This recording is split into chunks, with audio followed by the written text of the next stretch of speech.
கிருஷ்ணகிரி மாவட்டம் குருபரப்பள்ளியில் அமைந்துள்ள டெல்டா நிறுவனத்தில் புதிய உற்பத்தி ஆலைக்கு முதலமைச்சர் மு க ஸ்டாலின் அடிக்கல் நாட்டினார். 53% already renewable. By 2030, we will also have 100%. We will have a DSM, that's a Delta Smart Manufacturing line, to be inaugurated today by yourself, sir. It would be a real great privilege for us. You would like to? It's okay, sure. So please, yeah. Thank you, Mr. Nayak. With great honor, we now invite இது பற்றி மேலும் விவரங்களை வழங்குவதற்காக செய்தியாளர் விஜய் பிரபாகரன் இணைகிறார். விஜய் பிரபாகரன், விவரங்கள். கண்டிப்பாக, அதாவது கிருஷ்ணகிரி மாவட்டம் ஓசூர் அடுத்த தளி சாலையில் நடைபெற்ற முதலீட்டாளர்கள் மாநாட்டில் முதலமைச்சர் கலந்து கொண்டார். தொடர்ந்து பாகலூர் சாலையில் உள்ள எல்காட் நிறுவனத்தில் 1500 கோடி ரூபாய் மதிப்பில் புதிய ஐடி தொழில் பூங்காவிற்கான அடிக்கல் நாட்டு விழாவிலும் தமிழக முதல்வர் கலந்து கொண்டு நிகழ்ச்சிகளை துவக்கி வைத்தார்.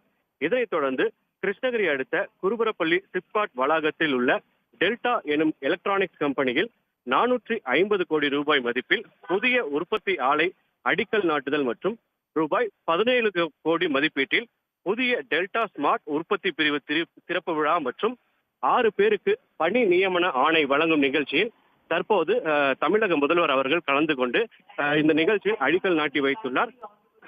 இதையடுத்து தமிழக முதல்வர் அவர்கள் டெல்டா எலக்ட்ரானிக்ஸ் நிறுவனத்தில் சிறப்புரையாற்றுகிறார். இந்த நிகழ்ச்சியில் தொழில்துறை அமைச்சர் டி.ஆர். ராஜா, உணவுப் பொருள் வழங்கல் துறை அமைச்சர் திரு சக்கரபாணி உள்ளிட்ட ஏராளமானோர் கலந்து கொண்டுள்ளனர். தற்போது அந்த நிகழ்ச்சியானது நடைபெற்று வருகிறது. 95 ஏக்கர் பரப்பளவில் உள்ள இந்த டெல்டா எலக்ட்ரானிக்ஸ் மூலம் 1000க்கும் மேற்பட்டோர் கூடுதலாக வேலை வாய்ப்பு பெறுவார்கள் என்று இந்த நிகழ்ச்சியின் மூலம் தெரிவிக்கப்பட்டுள்ளது.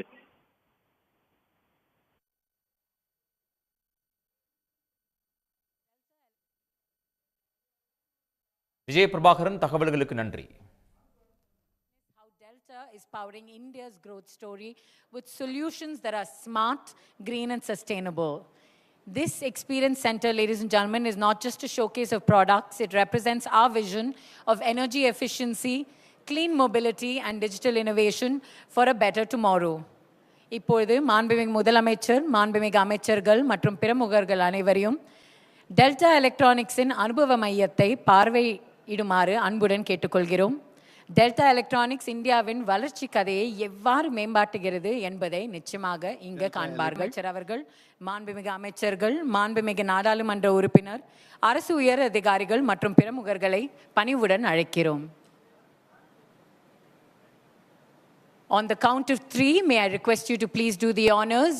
1, 2, 3.